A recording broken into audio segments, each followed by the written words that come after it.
오늘 제가 맡은 이제 주제는 생물 다양성의 과학적 및 인문학적 이해인데 아까 슬라이드 많다고 하셨는데 그 중에 사진이 많고요. 제가 말이 빠르기 때문에 1시간 남짓으로 다 끝내드릴 테니까 걱정 안 하셔도 될 것 같습니다. 제가 근데 드릴 내용은 진짜로 생물 다양성을 제대로 이해할 수 있다는 건 아니에요. 제가 결론부터 말씀드리면 너무 어려운 주제고, 하지만 그것에 어떻게 사람들이 보통 접근을 하고 특히 과학적으로 사실 그러면서 한계가 아마 더 드러날 겁니다. 그런 점을 오히려 봐주시면 주안점으로 더 도움이 될 것 같습니다.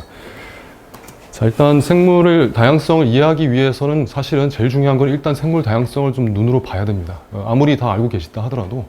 그래서 그것을 눈으로 한번 소위 말하는 안구정화를 좀 하면서 우리가 추상적으로 말하는 생물 다양성이 사실 이런 거구나라는 걸 다시 상기하면서 보면 좋을 것 같습니다. 제가 예전에 코스타리카에 잠깐 간 적이 있어요. 이렇게 여기 이제 그 중에서도 바로 요 지역에 갔었는데 이 카리브랑 태평양이 한 곳에서 보이는 지점이 있습니다. 산 위에 올라가면 굉장히 멋있는. 제가 간 그곳은 그 약간 아래에 있는 지역입니다. 라스웨르테라고 하는 바이올로지컬 필드 스테이션, 이런 멋진 새들이 사는 곳에서 사실 미국의 대학생들이나 이런 사람들을 와서 거기서 연구도 좀 하고 수업도 할 수 있는 그런 시설입니다. 그래서 기본적으로 사실은 넓이가 317헥타르밖에 안 돼요. 이건 엄청 작은 거예요. 아무것도 아닌 겁니다, 사실. 하지만 거기에 많은 생물들이 살고 있고, 뭐 대략 이 정도의 특징을 가지고 있는 곳입니다. 이게 전체 그 지도인데, 뭐 이런 거 당연히 자세히 보실 건 없고, 저는 이 중간에 이제 사람들이 숙소 같은 게 있고, 아래 숲, 윗숲, 이런 식으로 펼쳐져 있어요. 이게 이 도마뱀을 제가 넣었는데, 이 도마뱀의 커먼 네임 중에 하나가 Jesus Christ Lizard입니다. 무리를 걷기 때문에. 사실을 제대로 걷는다고 볼 수는 없어요. 빨리 걸어야 될 때만 위를 이렇게 수면에 빠지지 않고 표면적이 굉장히 넓은 발을 가지고 슉슉슉 하기 때문에 그런 식의 행동 때문에 그런 말이 이제 붙었고, 뭐 바질리스크라고도 불립니다. 중간에 이런 뭐 숙소가 있어서 거기 이제 학생들이랑 그 교사들이 모여서 수업도 하고 이런 간단한 시설이 갖춰진 곳이에요. 숙소는 또 이렇게 특히 교사들을 위해서는 이렇게 막 갖춰져 있고, 그 숙소에서 그 베란다에서 그냥 보이는 장면입니다. 너무너무 멋있는 리오 스웨르테라는 강이 딱 흐르는 거를 발코니에서 볼 수가 있고, 제가 그때 저도 조교로 참여해가지고 학생들을 지도를 했습니다. 야생 영장 유학 데이터를 수집하는 이런 일들을 했었습니다. 그래서 여기 중간에 가면 이런 그 다리까지 있고, 학생들이 사실 이게 여름을 보내기에 너무너무 좋은 시설들을 많이 갖추고 있습니다. 이 중간에 보면 이런 말이 써 있어요. 스네이크스 크로싱이죠. X이 아니고. 왜냐면 실제로 맹독성 그 뱀들이 많이 나타납니다. 그래서 밤에 나가면 무조건 장화를 신어야 돼요. 물론 장화 위로 물리면 뭐 끝나는 거고요. 하지만 그 정도의 이제 그런 위험한 동물도 아주 자주 출현하는 곳입니다. 이건 이제 하울러 망키라고 우리나라에서 고암 원숭이라고 하는데, 제가 있었던 숙소의 바로 베란다에서 보이는 장면입니다. 와서 그렇게 이 하울러 고암 원숭이는 고암을 어떤 식으로 지르냐면 진짜 워워워워 이렇게 지릅니다. 그래서 그 밤에 처음 들으면 이게 뭔 소리인가 다 무슨 귀신 나온 줄 알고 깜짝 놀라는 거고, 자세히 보면 이렇게 생겼어요.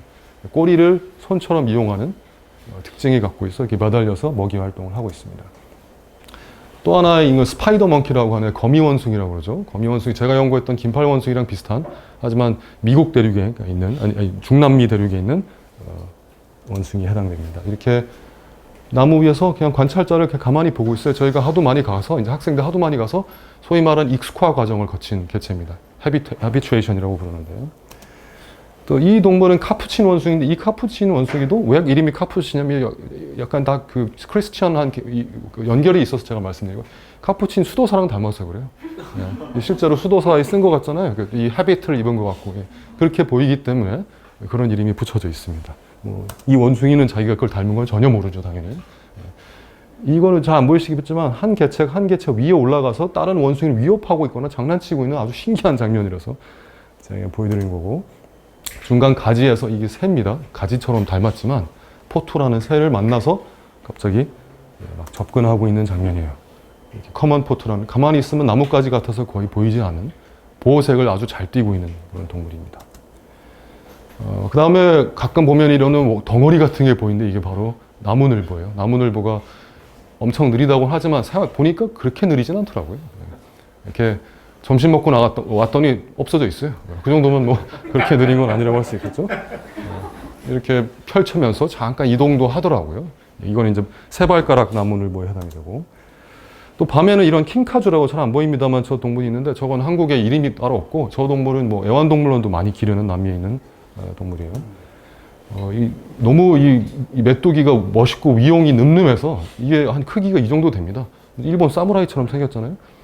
가까이 가도 뭐 저기 손을 이 정도 가까이 가도 도망도 안 가요. 제 생각에 자기의 그 전투력을 잘 알고 있는 것 같습니다. 그다음에 이제 이런 박쥐들, 요즘 박쥐 얘기 많이 하는데, 이게 나무 벽에 붙어가지고 그냥 쉬고 있는 모습이에요. 제가 옛날에 한 번은 하도 밤에 박쥐가 시끄러워서 잠을 못 자는데, 아침에 일어나니까 그때부터 걔는 이제 잔다고 들어가고 있더라고요.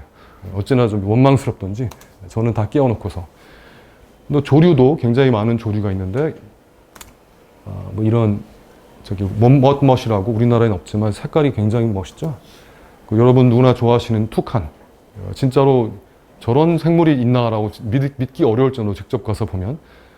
근데 심지어는 그게 쌍으로 이렇게 부부가 같이 있는 걸 보았고, 부부가 같이 있다는 뜻은 뭘 의미하죠? 가정을 꾸미고 있다는 걸 의미합니다. 그래서 저렇게 조그만 새끼가 빼꼼히 고개를 내밀고서 아직 한 번도 야외 세상으로 나가지 않은, 아직 고개만 바깥바람을 쐰 그런 개체인 거죠. 근데 갑자기 어떤 일이 있었느냐면, 식당으로 가는 길에 지나갈 때마다 이상한 선풍기 소리 같은 소리가, 아니면 약간 누가 숨 쉬는 소리 같은 게 들리는 거야. 약간 무슨 아주 커다란 짐승의 커다란 호흡 소리 같아서, 굉장히, 저도 동물 좋아하고 웬만하면 겁이 안 나는 사람인데 좀 겁이 나길래 이건 뭔가 하고 생각을 해봤어요. 도저히 나는, 근데 항상 그 곳을 지나가면 똑같은 지점에서 나오는 거예요. 시간과 거의 관계없이. 참 이상하지 않아요? 그래서 제가 미스테리처럼 표현했는데, 뭐 있는지 아마 감이 안 잡히실 거예요. 근데 아까 제가 말한 곳에서 힌트가 있습니다. 자, 뭐였냐면 사실은 이 작은 벌새였어요. 근데 왜 벌새냐?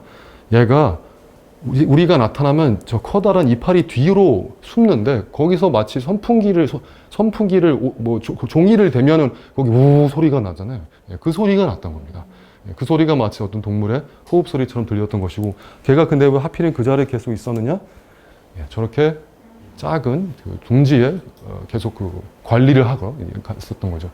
아주 도예가 같습니다. 거의 도예가처럼 잘 만들고, 여기에다가 심지어 이게 장식이라니 사실 위장이라고 볼 수 있는데, 이 장면과 그 다음 장면을 비교해 보시죠. 저렇게 비어 있는데 쏙 들어가 있죠. 저렇게. 이 벌새는 너무 빠른데 왜 하는 그 엄청난 빠른 속도가 갑자기 뻑 멈춥니다. 저렇게. 그 불연속성이 굉장히 재밌어요. 막 눈에도 거의 따라갈 수 없이 뻑 이렇게 멈추는 그게, 거기에서 그냥 싹 들어가는 그 모습이 아주 재미가 있습니다. 밤에도 한번 나가봤더니 저렇게 레드 아이 트리 프로그나 이런 어디 만화 영화에서나 볼 것 같은 이런 생물들이 사람을 반기면서, 심지어는 저렇게 짝짓기까지 하고 있는 장면까지 운 좋게 뒤에 있는 조그만 애가 수컷입니다. 어느 동물이나 꼭 수컷이 큰 게 아니죠. 자, 근데 제가 이 멋있는 곳을 경험하고서 이제 나중에 나와서 보니까, 아까 300 헥타르밖에 안 된다고 했잖아요. 이렇게 작은 곳이었습니다. 굉장히 작은 조각이었어요. 그 작은 조각에 완전히 몰려서 살고 있었던 거죠, 이 동물들이. 이 생물 다양성이 높다고 할 수 있지만, 적어도 어떻게 보면 다른 데로 갈 데가 없어서 현재 너무 밀집돼서 높았던 건 아닌가라는 생각이 들었고, 제가 경험했었던 그 어떤 풍부했던 세계가 사실은 완전히 그냥 작은 샘플링이었구나라는 것을 이렇게 뼈저리게 깨달은 순간이었습니다.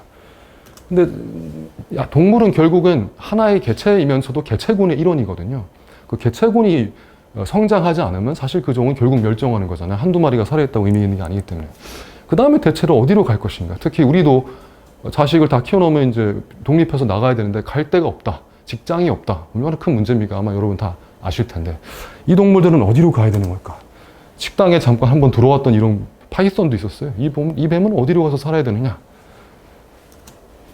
이 작은 투카는 진짜 이제 독립해서 나가려고 하는 준비 중인데, 그 다음에 자기가 나갈 곳이 별로 없다는 것을 알기나 할까, 이런 생각이 든 상태에서 저는 숲에서 나오게 되었습니다. 자, 여기까지가 안구정화의 그런 것이었습니다. 이렇게 생물 다양성이 풍부한 것을 지금 잠깐만 스쳐 지나오면서 많은 생물들을 보여드렸지만, 이거가 무슨 미생물, 균류, 식물은 포함도 안 돼 있는 거잖아요. 작은 이스트 코스타리카의 곳에 불과하고, 이런 식으로 이제 인간이 사실 상상하는, 그리고 실제로 많은 동물들 한번 같이 이렇게 딱 놓고 보면 진짜 와, 찬란하구나 이런 생각이 듭니다. 물론 이런 그림은 저도 어릴 때부터 좋아하는 그림인데 사실은 죽었다 깨어나도 이런 장면이 연출될 리는 없죠. 어느 숲에 딱 들어갔는데 무슨 반상회도 아니고 갑자기 다 나와 있는 경우는 없습니다. 하지만 그 다양성이 숨어 있을 뿐 엄연히 거기 있다는 걸 우리는 알고 있습니다. 이 빨갛게 표시된 것들이 지구상에서 생물 다양성이 굉장히 고도로 높은 핫스팟이라고 불리는 것들이에요. 특히 우리 가까이 있는 데만 언급하면 지금 한국은 포함이 안 돼 있지만 사실 한국도 굉장히 높았는데 다 망가져가지고 이제는 뭐 포함이 안 되는 곳이고, 특히 동남아나 인도네시아, 저기 파푸아뉴기니아, 그다음에 필리핀, 뭐 이런 인도, 버마 굉장히 생물 다양성이 높은, 우리가 이것들이 사실은 근데 여러분도 아시겠지만 굉장히 많이 파괴되고 있고 그거에 한국 굉장히 많이 일조하고 있습니다. 그래서 그거의 가장 높은 데서부터 뭐 엔데믹이라고 해서 그 토착종만을 얘기하는 겁니다. 토착종의 비율이 얼마나 되느냐로 봤더니 안데스 산맥이라든가 순달랜드, 뭐 마다가스칼, 뭐 브라질 대서양 숲 이런 데들이 가장 높은 것으로 드러나고 있는데, 뉴스 봐서 아시겠지만 이 안타까운 브라질, 또 최근에 판타날 이런 데서 지금 연이어 화재가 굉장히 크게 일어나고, 최근에 호주라든지 이런 데도 그랬었죠. 하지만 어쨌든 인간이 이것을 이제 이런 것들이 파괴되는 것을 보다 못해 이제 이대로는 안 되겠다 싶어서 많은 그래도 노력을 한다고 했습니다. 사실은 2011년에서 2020년 올해까지 이 데케이드 10년 동안이 생물 다양성의 10년이다. 유엔에서 지정을 했어요. 그래서 많은 노력들을 하려고 국제사회가 이제 팔을 걷어붙이긴 했죠. 그래서 aichi 생물 다양성이라고 목표라고 aichi 바이오다이버시티 타겟이라는 걸 만들어서 여기 보면 다양한 게 있죠. 예를 들어서 뭐 지속 가능한 농업도 하고 아쿠아컬처나 뭐 포레스트리, 보호 지역을 늘린다, 생태계 서비스가 진작되도록 한다, 뭐 이런 것들을 다양한 목표를 세우고서 나름 해왔습니다. 그러면 아까 2020년이니까 올해까지잖아요. 그 데케이드가. 자, 그런데 그 결과를 보니까 최근 이건 2018년도의 자료인데 IPBS라고 유엔 산하의 기구인데 소위 말하는 지구의 건강검진이라는 걸 발표합니다. 이게 왜 건강검진이라고 불리냐면 그냥 실제 공식명은 아니고요. 사람들이 그렇게 이해를 하고 있는 건데 웬만한 서식지랑 생물들의 상황을 다 조사를 해서 어느 정도인지는 보는 거예요. 근데 그 결론이 지난 1000만 년보다 약 10배에서 100배 더 빠르게 자연 파괴가 되고 있다. 멸종 속도가 아니라 자연 파괴 속도예요, 이것은. 그리고 100만 종이 멸종 위기에 있다. 이건 100만 종이라는 건 엄청난 숫자고 그 멸종 위기가 아니더라도 거의 멸종 위기라든가 아니면 개체수 급감이라든가 다 그레이드가 있는데 제일 심각한 애들만 100만 종이라는 뜻이에요. 엄청난 어떤 상황인 거죠. 그래서 아까 말씀을 잘 해주셨지만 야생 포유류가 생물량의 80% 사라졌어요. 어느 정도냐면 이거를 사실 개체수라기보다 양으로 봐야 됩니다. 뭐냐면 코끼리 한 마리, 개미 한 마리가, 쥐 한 마리가 너무 크니까 차이가 크니까 그래서 생물량으로. 그래서 만약에 포유류를 전체를 저울에 올려놨다고 칩시다. 그러면 그 저울에서의 30%가 인간이에요. 36%가 인간이에요. 60%가 가축이고 고작 4%만 야생동물입니다. 그 전체에서. 그러니까 우리가 뭐 다큐 이런 거 보면서 그래도 어디 가면 좀 많이 있겠지 하는데 막 거의 코너에 몰릴 대로 몰린, 그냥 거의 낭떠러지와 겨우 붙잡고 있는 수준에 있는 게 바로 야생 포유류와 나머지 동물들입니다. 자연 생태계 면적은 약 반이 벌써 사라졌고 더 충격적인 건 곤충이 8배나 빠르게 감소하고 있어요. 곤충의 중요성은 아무리 강조해도 지나치지 않습니다. 곤충이 없어졌다면 모든 생태계는 망가지는 거예요. 식물과 곤충이 사실 제일 중요하다고 할 수 있는데, 그래서 우리가 뭐 곤충을 벌레라고 부르면서 지금 사실 우리가 코로나라고 하는 이 많은 방역 있죠. 방역이라고 하면서 내보내는 수많은 소독약. 사실 이걸 지금 아무도 얘기하고 있지 않은데 이게 엄청난 재앙이 또 될 거라고 저는 예상을 합니다. 지하수 오염은 물론이고 그냥 벌레들을 일단 다 죽이는 거 기본으로 해야 된다는 걸 우리 사람들이 생각하고 있거든요. 8배나 빨라서 이미 40%가 멸종위기인데 매년 2.5% 감소라는 뜻은 10년만 지나면 4분의 1이 없어진다는 뜻이에요. 거의 그 속도가. 우리는 모기랑 바퀴벌레를 보면서 굳거나도 착각하고 있지만 사실 전혀 그렇지 않다. 호주에서 산불 일어나서 코알라가 망연자실한 이 사진을 아마 보신 분 있을 겁니다. 그래서 바로 지난 9월 15일이니까 뭐 일주일밖에 안 됐잖아요. aichi 타겟은 단 한 개도 성취하지 못했다는 평가가 나왔습니다. 공식 평가가. 이거는 국제사회가 안 그래도 뭐 기후변화도 파리 협약에서부터 그 전에 코펜하겐, 뭐 이번에 마드리드 그 회의는 하도 아무것도 건진 게 없어서 참여한 사람도 민망해하는 회의 중에 하나예요. 근데 이 aichi 타겟은 별도로 이번에 이제 그 중국 쿤밍에서 다음 해 또 같은 비슷한 회의를 해서 타겟을 세우는데 단 한 개도 달성하지 않았다. 엄마가한테 성적표를 가져왔는데 모두가 가인 거예요, 그냥. 이것은 그러면 그 자식을 밥 먹여줄 마음 나겠습니까, 솔직히? 이런 수준이라는 것을 알고서 좀 들여다봐야 될 것 같습니다. 자, 생물 다양성이라고 하는 것에 대해서 이제 좀 들여다볼 텐데, 제가 보여드리는 이 어떤 접근법은 일단 가장 통상적인 과학계의 접근법이에요. 그것이 아까 어떤 장점도 봐주시면서 한계도 같이 봐주시면 좋을 것 같습니다. 정의를 하자면 지구 각지의 자연계에 존재하는 생물 다양성. 뭐 직관적으로 다 이해가 되실 겁니다만 이걸 좀 더 풀어볼게요.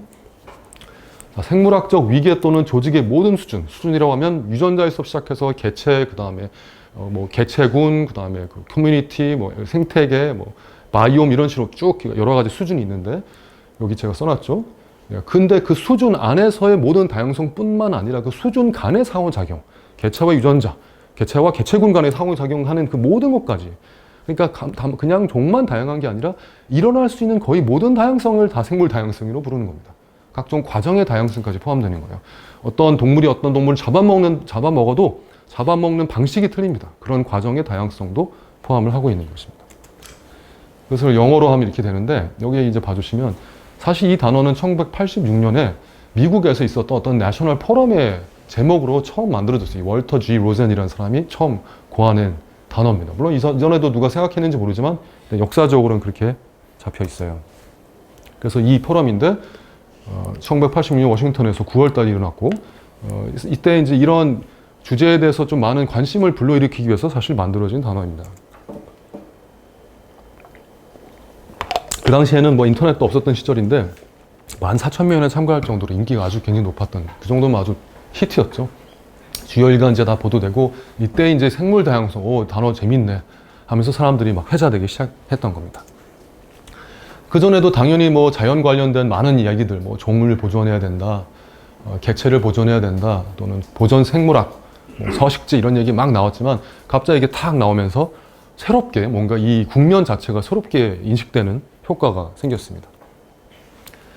왜냐하면 일단 이렇게 이해할 수가 있어요. 멸종위기종을 보존하자는 말은 많이 들어봤는데 그 얘기는 너무 어떤 자연 보존의 일을 굉장히 국한시키는 경향이 있습니다. 그 포커스를 되게 좁히는 게 있어요. 마치 나머지는 다 괜찮고 그놈 그냥 낭떠러지로 떨어지는 걔만 딱 구하면 될 마치 그런 상황인 것처럼 얘기를 하게 된다는 거죠.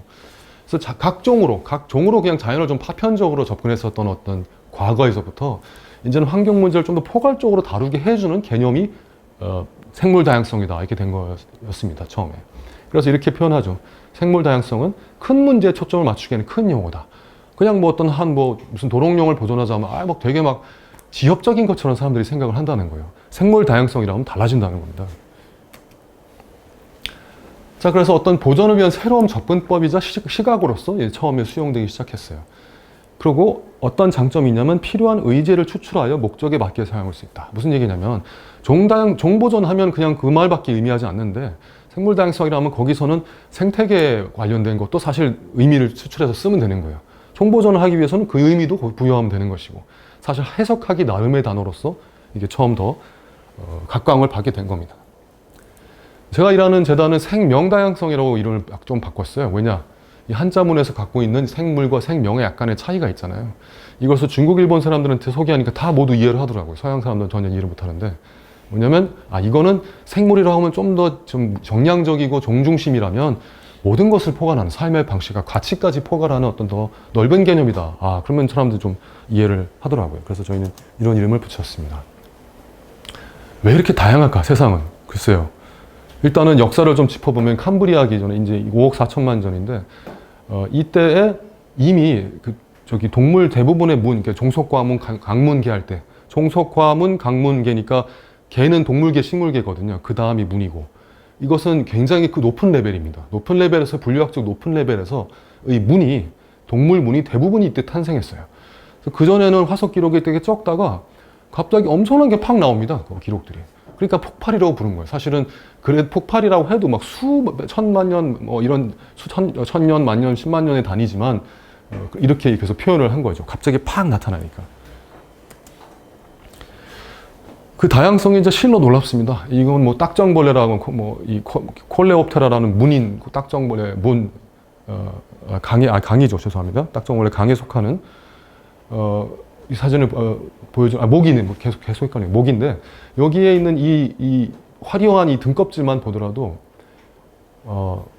좀 이해하기 힘든 정도죠. 이게 와 어떻게 저렇게 다양할까요? 그래도 얘네는 기본적인 이 몸의 크기라든가 어떤 버디 플랜이라고 하는데 다리가 6개나 있고 이런 건 하나는 다 비슷하잖아요, 사실은. 그럼에도 그 안에도 다양성이 엄청 나타나잖아요. 근데 이 안에서도 그런데 얘 밖에서의 생물들과 비교하면 이로 실로 다 범접할 수 없는 다양성이 있습니다. 하루에도 평균 300개 신종이 사실은 발견이 돼요.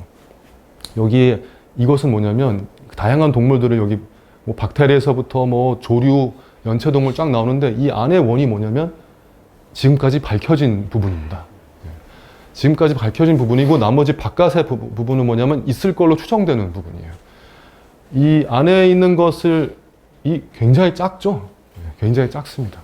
우리가 지금 놀랍다고 느끼고 있고 상실이 빠르게 일어나고 있는 이 생물 다양성은 사실 우리가 거의 알지도 못하는 수준의 것을 안에서 벌어지고 있는 이런 상황입니다, 지금. 그래서 이 생물 다양성의 말에는 이 무지가 포함되어 있어요, 무지가. 그것이 갑자기 무지가 이 개념에 들어온 어떻게 보면 첫 번째 계기가 된 겁니다. 무지가 당당하게 들어온 거예요. 모르다는 것이 오히려 그게 가장 중요한 사실 중에 하나다. 그래서 모르기 때문에 그것을 모르지만 있다는 것은 전제로 해야 되고 과학을 통해서 그 모르는 걸 밝혀야 된다는 그래서 생물학자의 분야로 무지 자체가 포섭이 되는 게 또 생물 다양성이라는 단어의 한 가지 효과라고 할 수 있습니다.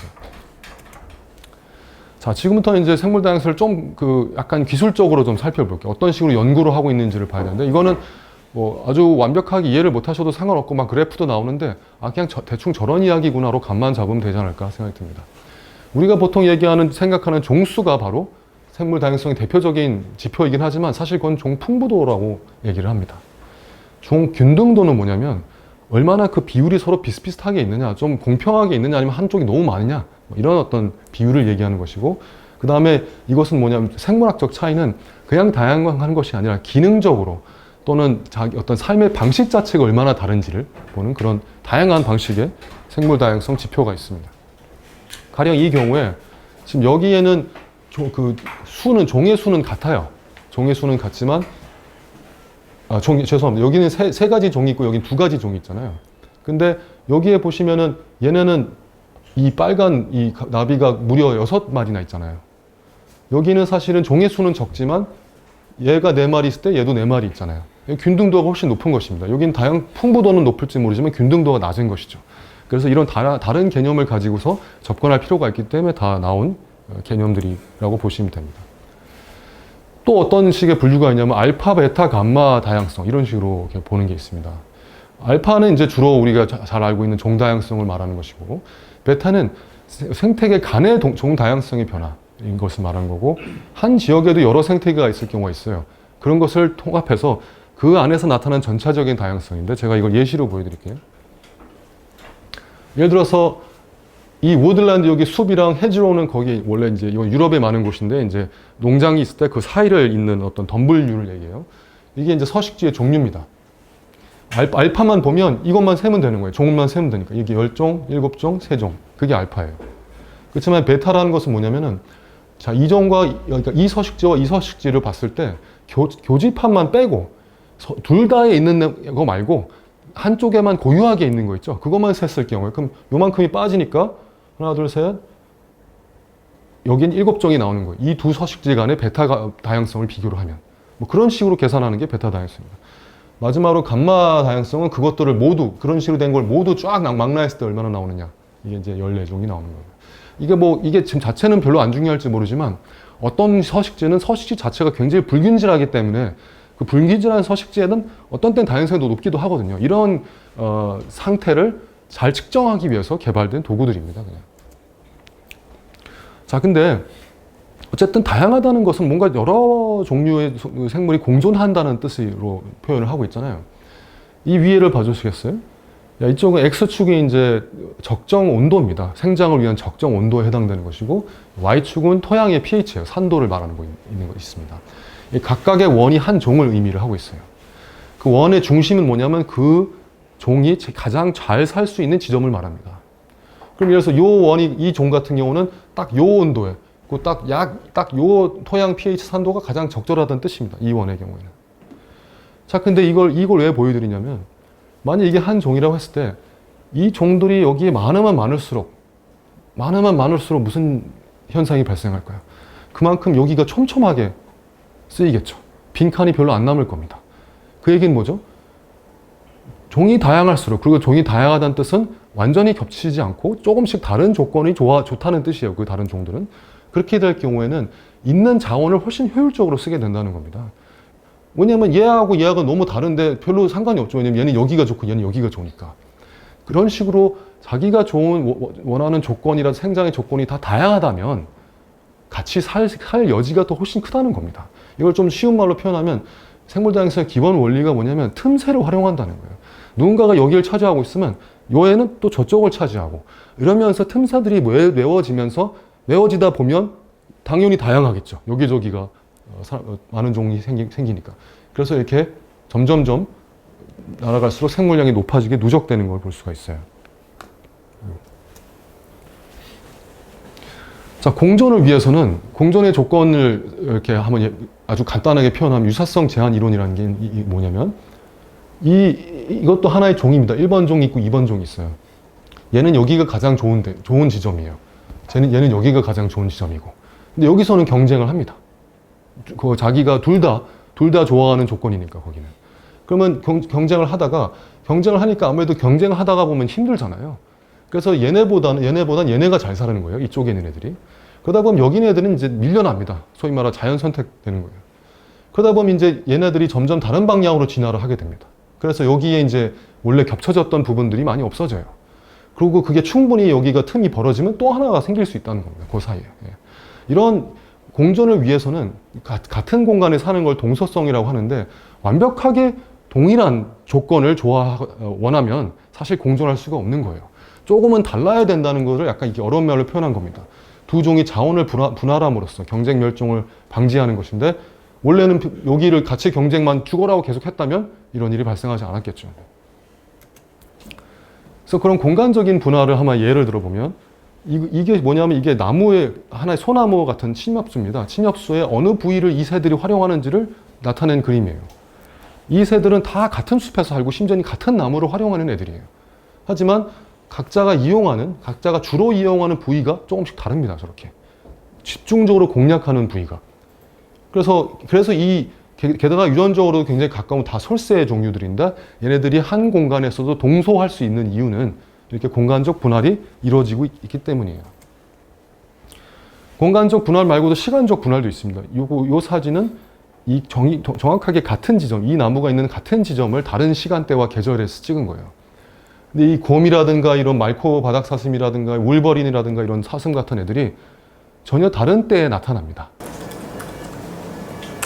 자, 그 다음에 어떤 게 또 있냐면은 이 비상시작거리라는 현상이 있습니다. 이 비상시작거리는 뭐냐면, 새가 이 밥을 먹고 있다가 사람이 어디서 걸어옵니다. 그러면 누가 왔네 하고 이제 감지를 딱 하는 거죠. 근데 계속 걸어가요. 어느 시점에 딱 이 정도에 오면 더 이상 참지 못하고 날아갑니다. 이 거리, 내가 불안하다고 느끼는 거리, 내가 불안하니까 도망가야 된다고 느끼는 거리를 FID, Flight Initiation Distance라고 부릅니다. 그 거리를 상시적으로 모니터링하고 있는 거예요. 이게 진짜로 위험한 동물인지 아닌지 모르지만 이거 안으로 들어올 수는 없다라는 걸 알고서 계속 주변을 보면서 자기 행동을 하는 겁니다. 이거는 어떤 행동학적 기전이 있는데, 어느 정도냐면은 예를 들어서 이 새 같은 경우는 중국에서 사는 새인데, 사냥을 많이 하는 지역에서는 저 거리가 넓어지는 게 기록이 됩니다. 사냥을 많이 하는 곳에 있다 보니까 아무래도 멀리서도 총을 빵 쏘는 걸 몇 번 당할 수도 있는 거잖아요. 그러니까 평소에는 이 정도 거리가 안전하다고 느꼈던 애들이 더 먼 거리를 에서부터 날아가는 행동이 나오게 됩니다. 그리고 그런 행동이 굉장히 종특이적으로 나타난다는, 이거는 이 그래프를 지금 너무 이해하실 필요 없는데, 이 현상에 그냥 아무렇게나 저 새는 좀 짧은 거리가 괜찮고 이 새는 긴 거리가 괜찮고 하는 게 아니고, 종에 따라서 특이적으로 거의 유전적으로도 많이 영향을 받는 행위로서 밝혀지고 있습니다. 제가 이런 얘기를 왜 길게 하고 있냐면, 이런 어떤 잠정적인 결론을 해드리기 위해서 그런 거예요. 다양성이 공존하기 위해서는 어떤 존재론적 거리가 필요한 거예요. 다 시간적이든 공간적이든 섭생 방식에 있어서든 조금씩 차이가 있어야 사실은 다양성이 공존할 수 있다, 이렇게 말할 수가 있는 것입니다. 자, 그렇다면 뭐 그냥 생물 다양성이 그냥 거의 자연과 동의어가 아니냐라고 사람들이 말을 하기도 해요. 어떤 사람들은 그렇게 생각하기도 합니다. 어떤 과학자들은 거의 동의어로 쓰고 생물 다양성이라고 부르면서 다양하다는 것은 모든 게 포함되니까 사실 거의 동의어라고도 할 수 있어요. 하지만 거기에 과학적인 색채를 입혔다고도 평가를 받기도 합니다. 그래서 유명한 그 생태학자 이오 윌슨이 이렇게 말했습니다. 인류는 끝이 없는 프론티어를 필요로 합니다. 예전에 뭐 서부 개척 시대는 막 땅을 그냥 개척하는 거고 한때는 우주를 개척하고 그다음 인터넷을 개척하고 했잖아요. 근데 사실은 가장 이제 마지막 프론티어가 뭐냐라고 했을 때 이것은 생물 다양성이다 라고 이오 윌슨은 얘기를 합니다. 자, 이 생물 다양성이라는 것도 과학계에서 그래서 방금 제가 보여드린 어떤 내용들은 그런 존재론적 거리를 얼마나 생태적으로 발견할 수 있느냐의 예시들을 보여드린 것이고, 생물 다양성 자체가 그러면 대체 왜 이렇게 다양할까? 그럼 뭔가 기능을 하기 때문에 다양하지 않을까라고 과학자들이 생각을 하기 시작하는 거예요. 그래서 그것을 굉장히 연구를 많이 했고 아주 많은 논란들이 있었습니다. 그것에 대해서 좀 요약을 해서 말씀드리려고 합니다. 그래서 생물 다양성과 생태계 기능과의 관계 논란. 이게 사실 서구 합리주의적 사고방식에서 많이 나오는 겁니다. 이게 그냥 있을 리가 없다. 생물 다양성이 있다는 건 뭔가 어떤 기능을 수행하기 때문에 있는 것이다 라고 생각하는 관점에서 나오는 겁니다. 이게. 자, 그래서 1970년대에 이제 찰스 엘튼이라든가 유진 오덤, 로버트 메가더 이런 사람들이 먼저 제안을 하게 되는데, 이 생물 다양성이 높을수록 안정성이 높아지는 것 같다. 아주 많은 데이터가 있지는 않을 수 있다는, 그런데 그런 식의 생각을, 가설을 가지고서 이렇게 생각을 했고, 그리고 좀 다양할수록 더 이렇게 훨씬 외래종의 침입이 강하다. 한마디로 오히려 덜 다양하면 더 잘 침입받는다. 그래서 이건 변동 자체를 안정시키기 좋다. 만약 다양성이 높으면. 뭐 이런 식의 가설들을 제안합니다. 그래서 한동안은 그래서 그런 것 같다라는 식으로 사람들이 이제 생각을 하고 있었는데, 73년에 로버트 메이라는 사람이 나옵니다. 이 사람은 수학을 굉장히 잘하는 수리생태학자예요. 사실은 저도 그렇지만 생물학 하는 사람들 중에 사실 수학을 그렇게 잘하지 못해서 생물하는 사람이 많습니다. 옛날에 이과에서 수학 굉장히 잘했으면 물리대, 공대 갔겠죠. 근데 그렇지 않아서 하는 사람들도 있고, 저보다 훨씬 잘하는 사람들 많이 있지만, 그러다 보니까 수학에 갑자기 강자가 나타나니까 이 사람이 좀 재패를 하게 됐어요. 이 사람은 어떻게 했느냐? 이 사람은 사실은 가서 막 데이터를 모았다기보다는 모델 분석을 했습니다. 선형 안정성 분석이라고 했는데, 이걸 해보니까 아니다. 오히려 다양성이 높을수록 종들의 안정성이 낮아진다라고 이 사람이 수리학적으로 그거를 제시를 합니다. 옛날 위에 있는 사람들은 종이 높을수록 더 안정되고 침입도 잘 안 되고 변동도 잘 안 되고 이렇게 생각했는데, 아니다. 높을수록, 다양성이 높을수록 오히려 종들의 안정성은 낮아진다. 이렇게 이 사람이 얘기를 했습니다. 그렇지만 이건 70년대였죠. 이제 보다 훨씬 후반이에요. 이제 1990년대 후반과 이제 2000년대를 넘어오면서 이 미네소타 대학이라고 하는 데서 이제 이 생물 다양성 실험들을 본격적으로 하게 됩니다. 이게 뭐냐면 이 다 실험하는 곳입니다. 실험하는 하나하나의 방영구예요. 방영구. 그걸 좀 가까이서 보면 이렇게 볼 수가 있어요. 일부러 여기 다 잘라놓은 이유는 뭐냐면 서로 영향받지 말라고 잘라놓은 것이고, 다양한 식물종을 심은 방영구 실험을 통해서 종 다양성이 무슨 영향을 미치는지를 보는 거예요. 여기 약간 색깔도 다르잖아요. 아마 여기가 좀 더 다양한 곳일 겁니다. 여기에 비해서는. 이 각각 방영구마다 조건을 달리 함으로써 어떤 곳은 또 질소, 비료 같은 걸 많이 주고, 어떤 곳은 또 곤충이 얼마나 발견되는지를 측정하고, 이런 식으로 방영구 실험이 이 생태학에서 생물 다양성에 대한 연구로서 많이 진행이 됩니다. 그래서 일단 다양성과 저항성. 어떤 저항성이냐면 이런 외부 스트레스에 대해서, 이거는 가뭄에 대한 저항성이에요. 이걸 봤더니 종수가 늘어날수록 저항성이 높아졌다가 이제 약간 한계에 이제 막 부닥치게 되는, 어쨌든 이 정도로 완만하게, 처음에는 급격하게 증가하다 나중에 완만해지는 이런 그래프가 그려집니다. 그래서 다양할수록 가뭄에 대한 저항성이 높은 걸로 나오기도 하고요. 그리고 생물량이 증가한다는 거. 생물량 자체가, 생물량이란 건 뭐냐면요, 우리가 다양하다고 해서 생물량이 당연히 높은 거 아니야라고 생각하신다면 그게 아니고, 예를 들어서 아까 그 네모의 크기가 똑같잖아요. 방영구의 크기가 똑같은데 하나에다가는 한 종만 심는 거예요. 이쪽에다는 16종을 심고. 근데 한 종만 심는 경우도, 우리도 이렇게 농경지 가보면 알잖아요. 이렇게 빽빽하게 자라거든요. 그런 곳이 생장을 굉장히 많이 하면 생물량이 더 높을 수도 있는 거예요, 사실은. 근데 다양한 실험을 해보니까 오히려 종이 다양할수록 높은 게 나타났어요, 이게. 그리고 토양에 있는 질산염이 오히려 내려갔습니다. 이건 뭘 얘기하냐면 질산염이 생물이 끌어들여서 흡수할 수 있는 형태의 질소원이에요. 이것이 오히려 확 줄어들었다는 그 뜻은 많이 자원을 효율적으로 식물들이 끌어당겨서 사용했다. 이런 뜻이 됩니다. 그래서 아까 이 방연고를 또 옆에서 보는 건데 여기와 여기의 종다양성은 현격하게 차이가 나죠. 예. 여기서의 그 생물 종다양성을 좀 50%는 감소했더니 생산성 자체도 약 10에서 20% 감소를 가져왔다고 해요. 그 사람들이 그래서 아마존이나 이런 데 이렇게 울창하구나. 많은 종들이 많이 살면 뭔가 더 풍성해지는구나. 이제 이런 생각을 하게 된 겁니다. 또 어떤 실험을 했었냐면 임페리얼 컬리지에서 에코트론이라는 게 있는데 이건 실험실 내에서 생태계를 재구성합니다. 아주 뭐 큰 동물은 갖다 놓을 수 없지만 식물도 갖다 놓고 1차 소비자도 갖다 놓고 2차 소비자도 갖다 놓고 작은 애들의 경우죠. 뭐 진딧물과 진딧물을 먹는 다른 곤충 뭐 이런 식으로 구성을 하고 안에 토양 미생물과 균류 같은 것도 집어넣는 이런 실험실 내에서의 먹이 그물 실험을 해봅니다. 해봤더니 여기도 역시 이 파란 줄이 이 생물 다양성이 가장 높은 생태계, 물론 이거는 다 실험실 내에서 한 생태계지만 그 다음에 중간 정도 다양성, 그 다음에 다양성이 낮은 경우 다 어떻죠? 높을 경우가 훨씬 풍부도가 높게 나왔습니다. 이게 아까도 반복하지만 전혀 당연한 것이 아니고 오히려 이렇게 밝혀지면서 사람들 그렇구나 한 거예요. 이게 와 다양한데 다양하면 이상하게 오히려 서로 경쟁하다가 다 같이 비실비실 할 수도 있지 않은가? 아니네. 오히려 되게 더 짱짱하네. 참 신기하다. 이렇게 사람들이 받아들이게 되는 겁니다. 그래서 이거는 이제 또 화분에다가 실험을 해봤어요. 아까 다양한 실험 형태를 제가 일부러 말씀드리는 거예요. 어떤 것은 아예 야외에서 아까 방연구 만들었고 또 실험실 내에서 생태계를 재구성한 경우도 있지만 여기는 화분에서 해봤는데 여기도 똑같이 종이 다양할수록 생산량이 높아지는 효과가 나타났습니다. 미네소타 미국뿐만 아니라 유럽에서도 이 바이오뎁스라고 하는 프로젝트가 이런 나라들 영국, 포르투갈, 스위스 이런 데서 시작이 됐었는데 여기서는 어떤 걸 봤냐면 생태적 기능 그룹을 보았습니다. 이것은 뭐냐면 이게 아까 제가 말씀드렸지만 이 성게 같은 경우가 뭘 먹는지와 조개가 뭘 먹는지가 서로 굉장히 달라요. 가령 얘는 C3식물이고 이 C4식물인데 얘네들도 생리적으로 기본적으로 다릅니다.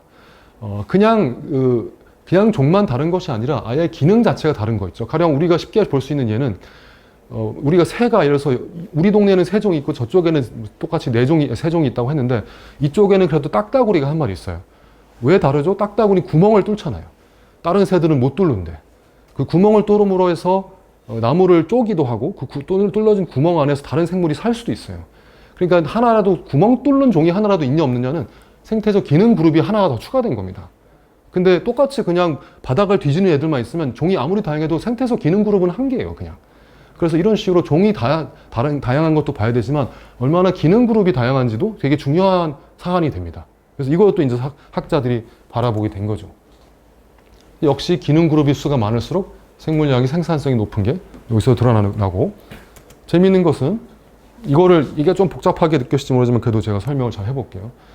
왜냐면 이게 이제 생태계 서비스에 관한 것인데 이 생태계 서비스들은 뭐냐면 이 X축입니다. 246이라고 되어 있는 이 생태계 서비스. 예를 들어서 토양의 비옥도를 높인다든지, 아니면 수분의 함량을 높인다든지 하는 생물종 자체가 어떤 기능을 함으로써 생태계가 더 건강하게 흐르도록 하는 것을 우리는 생태계 서비스라고 해요. 사실 저는 그 말 별로 안 좋아합니다. 서비스 업계에 종사하는 것도 아니고, 이 생물들이. 하지만 이런 말이 붙어 있는 거죠.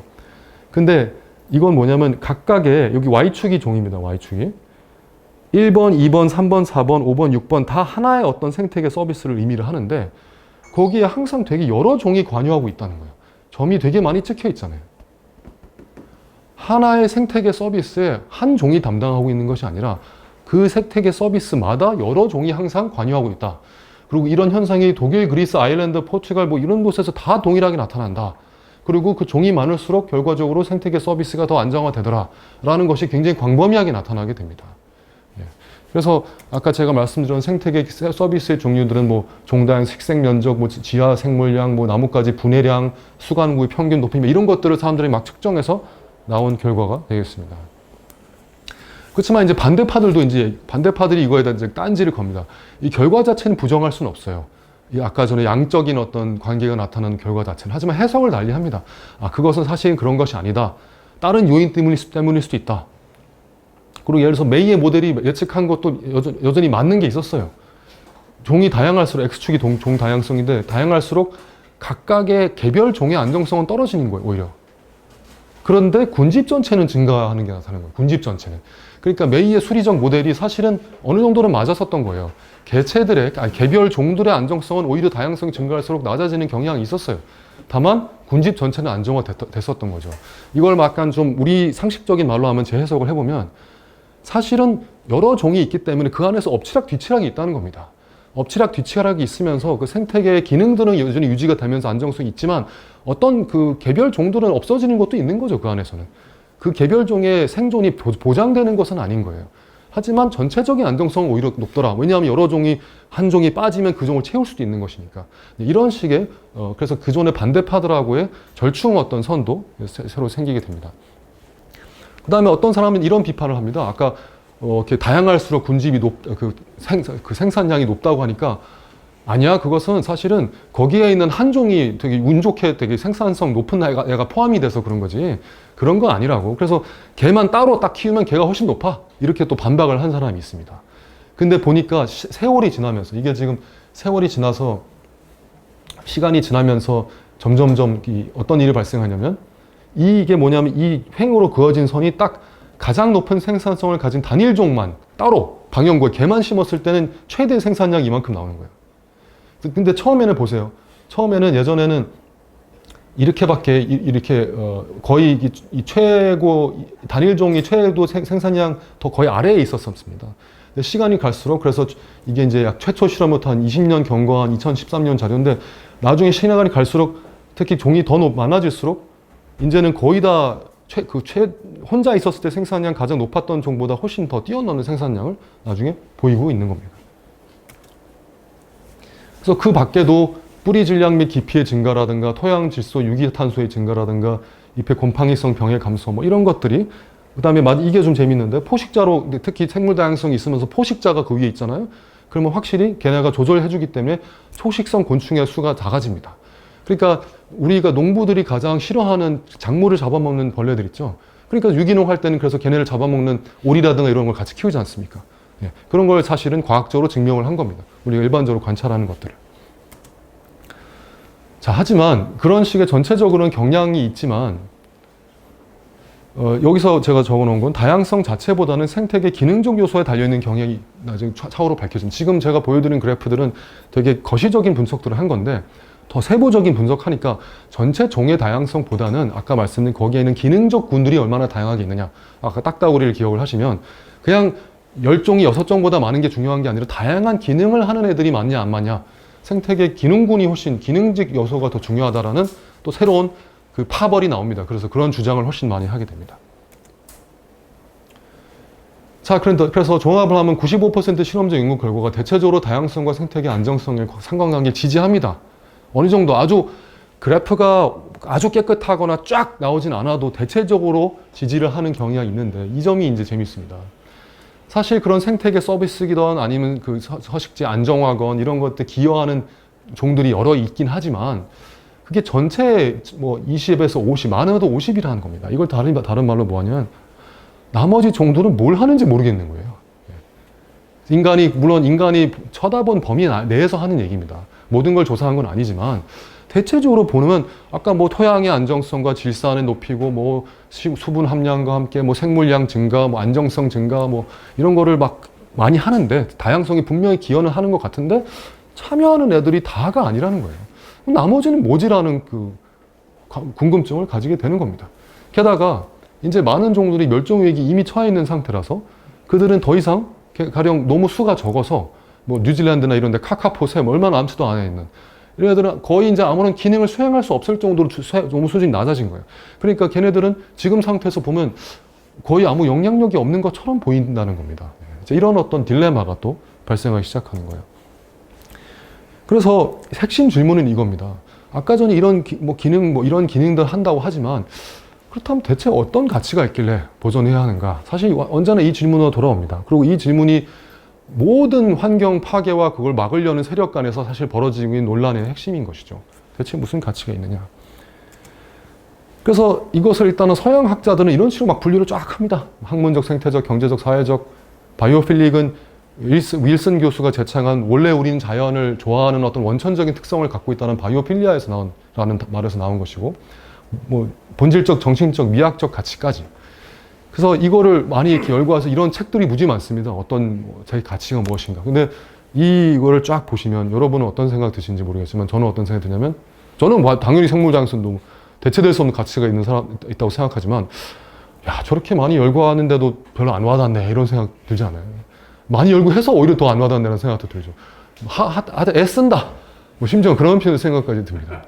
그러니까 이게 사실 이 접근법이 과연 좋은지에 대해서 한번 생각을 해봐야 되는 겁니다. 비슷한 어떤 사고방식 때문에 나온 게 아까 제가 그 생물 다양성을 결국 생태계 서비스라는 말로 계속 두 개가 연결돼서 이제 나옵니다. 여기 IPBS가 바로 Intergovernmental Platform on Biodiversity and Ecosystem Service라고 생물 다양성과 생태계 서비스를 이제 묶어서 항상 아까 지구의 건강 검진을 했다는 바로 그 기관이죠. 그래서 생물 다양성을 위한 이제 국제 기구가 이제 태동이 되면서 이제 작동을 많이 하게 되는데, 이것을 하는 이유가 뭐죠? 바로 생물 다양성이 이렇게 멋진 기능을 하니까 우리 보호해야 되지 않느냐라는 말을 하기 위해서, 그래서 그렇게 국가 정책에도 입안하고 반영하기 위해서 나오는 것들입니다. 가령 2004년 쓰나미 유명하죠. 뭐 어마어마한 사람이 많이 죽었고, 아시아 전역에서 뭐 여러 나라에서 23만 명이 죽었으니까 뭐 이루 말할 수 없는 쓰나미였는데, 보니까 망그로브 숲이 있었던 곳은 훨씬 안전했던 겁니다. 이 망그로브란 건 이렇게 이 뿌리 부분이 아예 밖으로 튀어나와 있는 이런 것인데, 보시기만 해도 파도가 만약 밀려오면 정말 부서지기 딱 좋게 생겼잖아요. 파도가 부서지기. 이거 얼마나 훌륭하냐면 부서지고 나서 얘도 그럼 부서지거든요. 큰 쓰나미가 오면. 자연 재생을 합니다. 아무도 공사하지 않아도. 최고의 사실은 쓰나미 대책이에요. 이 망그로브 숲이 아시겠지만 특히 태국이나 이런 데서는 새우 농장으로 엄청나게 많이 파괴됐습니다. 우리도 그 주요 소비자 중에 한 국가죠. 그래서 시뮬레이션 연구를 해보니까 한 100m 폭의 망그로브 숲만 있어도 물의 흐름을 약 90%나 줄일 수 있다는 연구 결과가 나오는 거예요. 그래서 실제로 이게 이제 이 쓰나미 때 증명이 되니까, 와, 이 생태계 서비스 이거 하나만 보아도 엄청나구나라는 걸 알 수가 있는 거죠.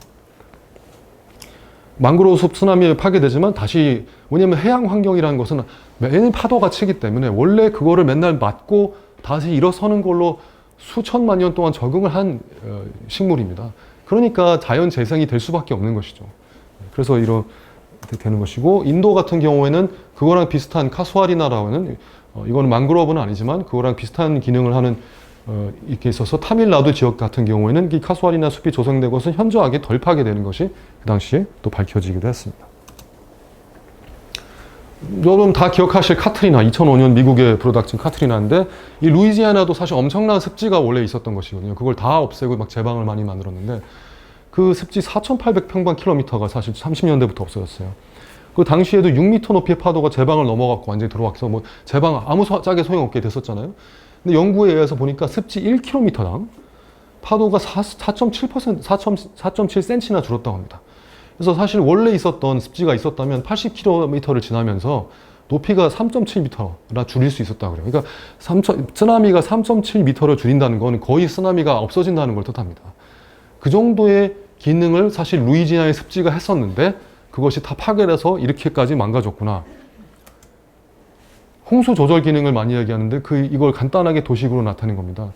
여기에 원래 있던 습지들이 이렇게 있으면 물이 여기도 고이고 여기도 고이고 다양하게 고이게 되는 거죠. 그렇지만 이걸 이제 이렇게 메워버리면 모두가 여기 몰리기 때문에 여기가 당연히 찰 수밖에 없는 겁니다.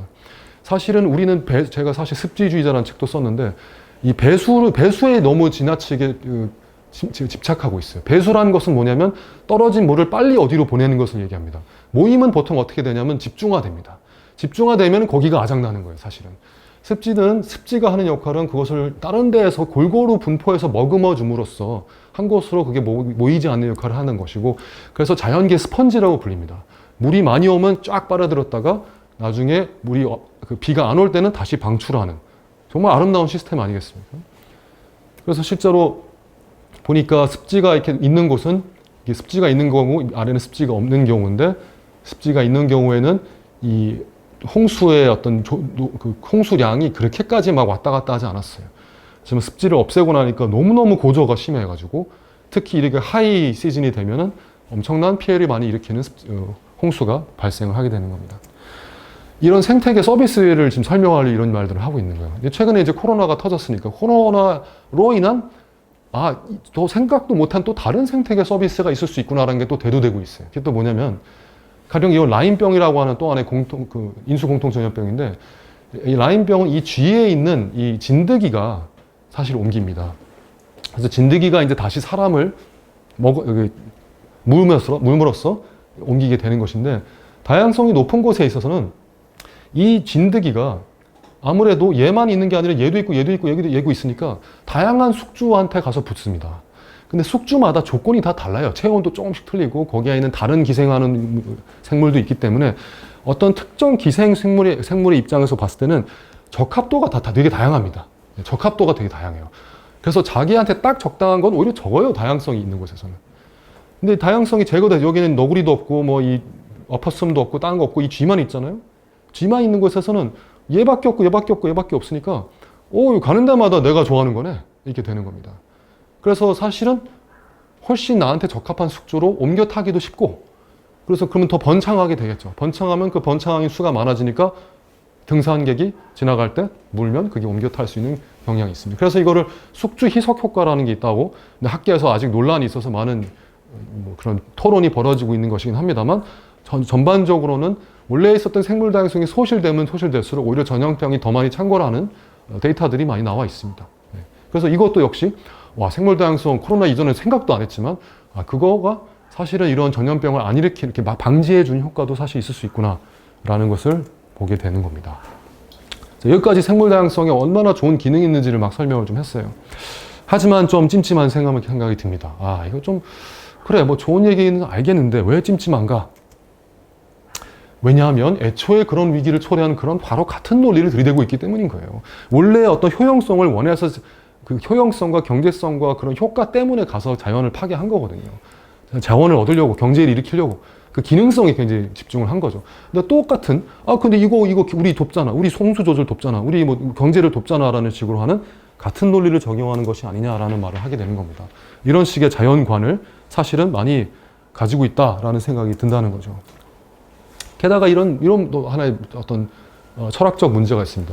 사람들이 물어봅니다. 생물 다양성 왜 보존해야 되는가? 글쎄 약간 우물쭈물하면 디폴트가 어떻게 되냐면 대답을 잘 못하면 없네가 디폴트가 되는 거예요. 별로 안 도와줘도 되네. 왜냐면 네가 대답을 잘 못하잖아. 이 질문을 물어보는 방식이 그런 의미가 좀 포함이 되어 있습니다. 증명을 못하면은 갑자기 아닌 걸로 되는 그런 구조가 있다는 것이죠.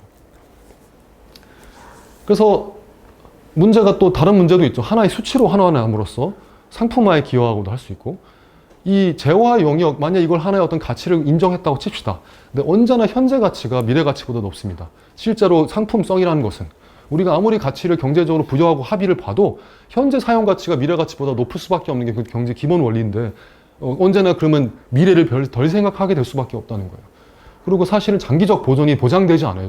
그 뭐냐면 숲이랑 갑자기 화재 나면 홀라당 탈 수도 있는 것이라 우리가 그런 식의 뭐 주식 투자 상품하고는 다르다는 겁니다. 물론 그것도 불안정할 수 있겠지만 그리고 모든 생태학적 가치를 어떻게 경제적으로 표현하겠습니까? 당연히 다 표현할 수는 없겠죠. 그리고 생태 관광도 이제 많이 모델로 급부상하고 있지만 많은 경우에 사실 그 생물한테 스트레스를 주는 방식으로도 그래서 어떤 때는 생물 보호하기보다는 새로운 시장에 편입시키는 그런 효과까지 나타나고 있다는 겁니다. 왜 생물은 굳이 다양해야 되느냐? 사실 그냥 이럴 수는 없느냐라는 질문을 할 수가 있죠. 그냥 하나의 생산자에 하나의 1차 소비자, 하나의 2차 소비자, 하나의 분해자로 단일 사이클로 그냥 돌아갈 수는 없을까? 라고 생각을 해볼 수가 있습니다. 글쎄요, 왜 안 될까요? 세상은 근데 아무도 이렇게 돼 있는 데서는 한 군데도 없죠. 근데 사실 여기에 이미 사실 답이 있다고 생각합니다. 애초에 이렇게 4개로 나눠질 필요도 없는 거예요. 그냥 한 생물만 있어도 되는 거예요. 이미 나눠지고 있는 겁니다. 이미 분화하고 있는 거예요. 생산자, 소비자, 분해자로 분화하고 있는 게 벌써 다양성의 시작인 겁니다. 그래서 좋은 말들을 몇 개 드리고 아마 저는 마무리를 하려고 합니다. 이 알도 레오폴드라는 사람이 어떤 얘기를 했냐면 현재 전체로서 사실 메커니즘이란 말을 쓰는데 우리나라 딱 적합한 단어가 좀 없어서 기전이라고 보통 말하는데 그게 좋은 것이라면 아까 생태계 서비스 같은 게 우리한테 좋은 것이라면 그것을 이루는 모든 부분도 좋은 것이다. 우리가 이해하고 못하건 간에 이렇게 말을 했고 긴 세월 동안 만들어진 게 바로 이 뭐 열대우림과 이 생태계와 숲인데 그걸 그냥 당장 한 조각이 불필요해 보인다고 버리는 것처럼 어리석은 일이 있겠느냐. 일단은 모든 부속을 다 보관하는 게 지적인 생물이 해야 되는 것이 아니냐. 근데 사실 이 말도 되게 기능주의적으로 저는 드립니다만. 어쨌든 이 사람은 근데 이런 개념까지 만들었어요. 뉴메논과 페노메논이라는 걸 만들어서 우리가 보통 보는 현상은 예측할 수 있고 헤아릴 수 있는 것인데 그럴 수 없는 본질적인 것은 다른 것이다. 그건 현상이 아니다. 누메논이다. 뭐 이런 식으로 나누어서 강조를 하기도 했습니다. 그리고 어떤 것이 자연의 완전성, 안정성, 진실성, 아름다움을 보존한다면 옳은 것이고 그렇지 않으면 틀린 것이다. 이 말이 아주 자주 인용이 되는 말입니다. 사실. 데이빗 에른펠드라고 하는 학자는 이 사람이 어떤 식으로 말을 했냐면은 악어 말고도 다른 동물, 생물 아무거나 넣을 수 있겠죠. 구해야 되는 과학적이고 객관적인 이유가 있다 하더라도 그것이 감정적이거나 주관적 이유보다 더 중요하다는 논리가 무엇이 있느냐. 감정적이고 주관적이고 얼마든지 중요하다. 말을 하고 있는 겁니다. 이 사람이 딱 이제 그런 서구식 접근법을 거부하죠. 논리적이고 실용적이고 합리적인 것만이 보존의 목적에 부합하는 일체 사고방식을 거부한다. 자연이 아름답기 때문에 보호해야 한다는 말조차도 인간의 거만함이 담겨 있다. 인간 중심주의를 벗어나야 된다. 그래서 이분이 어떤 큰 기여를 했냐면은 예전에는 기존 과학에서는 보존을 그냥 하나의 실천으로만 여겼지 하나의 학문 세계로 보지는 않았어요. 이분이 이 노아의 방주 이게 기독교 분들이시니까 이게 굉장히 중요한 개념으로서 얘기를 하는데 노아의 방주 때는 노아가 언제 동물을 가려서 실었습니까? 네, 그렇지 않았다는 겁니다. 모두를 포괄적으로 따지지 않고 실었다는 그 점. 그래서 그 원칙을 계속 적용해야 되고 자연은 거기 오랫동안 그 살았던 모든 생물들은 얘네들을 지속할 탄핵 불가능, 그 삶을 계속 지속할 수 있는 어떤 권리가 천함적으로 있다는 것을 얘기하면서 이 컨서베이션 바이올로지라는 분야가 학문적으로도 발전할 수 있게 되는 이 학회지를 개관하는데 크게 기여를 했습니다. 에런필드라는 학자가. 그다음에 롤스턴 홈즈 3세라는 철학자는 이런 말도 했었죠. 어떤 종을 보존해야 하는 것만이 아니라 그 종이 그 형태를 만들어내는 모든 과정, 그런 그 기전들, 진화의 과정까지 모두 다 보존해야 된다. 이렇게 말을 했고, 종 A가 살아야 하는가라는 질문은 지구의 생명이 살아야 하는가라는 집합적 질문에 이르는 한 단위다. 여기 인간이라면 인간이 살아야 된다면 지구의 생명이 살아야 된다라는 간단한 얘기를 하고 있습니다. 자, 그래서 간단하게 동양적으로 아주 중요한 한 분만 소개를 하고 넘어가려고 합니다. 저는 이제 이런 서양식 사고방식도 좋지만 이 나카자와 시니치 교수라는 사람은 우리 예전에 이제 단군 신화라든가 이런 신화적 사고를 굉장히 우습게 여기고 사람들이 거기 별로 배울 게 없는 것처럼 많이 얘기하고 있지만 사실은 그렇지 않고 거기 안에 대칭성이 들어있다는 겁니다. 우리가 인간이 곰이랑도 갑자기 교배를 할 수 있는 것이고 갑자기 동물이 인간이 됐다가 인간도 동물이 되고 하는 그런 그게 바로 대칭성이 있다는 겁니다. 그런 사고가 신화적 사고고 거기에 그걸 가능케 했었던 것이 바로 야생의 사고인데 요즘 현생이 문명으로 넘어오면서 이 비대칭적 사고가 됨으로써 이 많은 문제들이 발생했다라고 말하고 있는 학자에 해당됩니다. 그래서 어떤 예로 든 것이 이 트랜스폼 마스크라고 하는데 이게 딱 독수리 모양의 어떤 가면이거든요. 이 가면이 옛날에 만들어진 가면인데 이걸 가면을 열면 이 안에 사람이 들어가 있습니다. 그리고 이런 사상은 사실 전통 불교나 동학도가 단군 사상에도 다 발견이 되고 있고 기독교 안에 있는지는 제가 잘 모르겠지만 나중에 말씀해 주시면 좋겠습니다. 근데 이 생물학적 다양성의 소실이 사실 문화적 다양성 소실하고도 많이 연결지어서 나타나고 있어요. 실제로 그 중에 하나의 예가 언어인데 아시아의 경우는 아직 언어들이 그래도 많이 보존이 되고 있는지 모르지만 특히 오스트레일리아 원주민들 하도 쫓겨나고 그래서 여기 거의 다 이 빨간 새로 갈수록 안 좋은데 언어들이 많이 소실되고 있는 현상. 저도 저희 할머니가 옛날에 했었던 너무 좋은 표현이 뭐라고 하셨냐면 니는 범캉 싸워 범만 남을 놈이다 이런 표현을 했습니다. 너는 범이랑 싸워서 범만 남을 놈이야 이런 뜻이에요. 아주 우회적이지만 참 너무너무 좋은 어떤 표현이라고 생각하는데 이런 것들이 사라지고 있는 것이죠. 그래서 우리가 충분히 이해도 못하고 있는 것에 어떤 가치를 부여한다는 건 참 어리석은 일이다. 자연은 자유처럼 가격표가 없다라는 말을 하고 그래서 이건 제가 어느 책에서 쓴 말인데 존재는 기능주의적 근거로 자신을 증명해야 할 의무가 없습니다. 설사 기능이 있다 하더라도 그것은 하나의 각주로서 얘기할 수 있는 것이지만 그걸로 자신의 존재 자체를 증명해야 할 의무는 없다고 생각합니다. 다양성은 결과이자 본질인 거예요. 그 자체가 왜 있냐라는 질문 당연히 할 수 있고 탐구는 해야 되는 거지만 이상하게 생명은 어디에서 나왔던 이상하게 무조건 다양해요. 그게 존재 방식이에요. 그리고 우리들도 인간도 그렇게 나타나 있고 다양성이 없었다면 지금 코로나라서 못 가지만 여행이란 것이 의미가 없겠죠. 어디 가나 다 똑같으면 뭐하러 다른 곳을 찾아서 여행을 가겠습니까? 그리고 다양성이 없었다면 왜 우리가 자기의 짝을 찾아가겠습니까? 아무나 길거리에서 건지면 되지 그냥. 다 다양하기 때문에 누구를 잊지 못하고 어떤 사람이 나한테 특별하고 그래서 그 사람을 내 배우자로 삼을 수도 있는 겁니다. 우리가 보통 많다라고 할 때 특히 어떠한 거에 많다? 와, 뭐 먹을 게 너무 많다. 너무 많이 차리셨네 라고 말할 때는 사실 양을 말하는 게 아닙니다. 보통 그것은 다양하다는 것을 의미합니다. 우리나라의 반찬처럼 뭐 몇첩 반찬처럼 쫙 했다는 거기서 많다라는 뜻은 사실은 다양하다라는 말을 포함하고 있다라고 볼 수가 있습니다.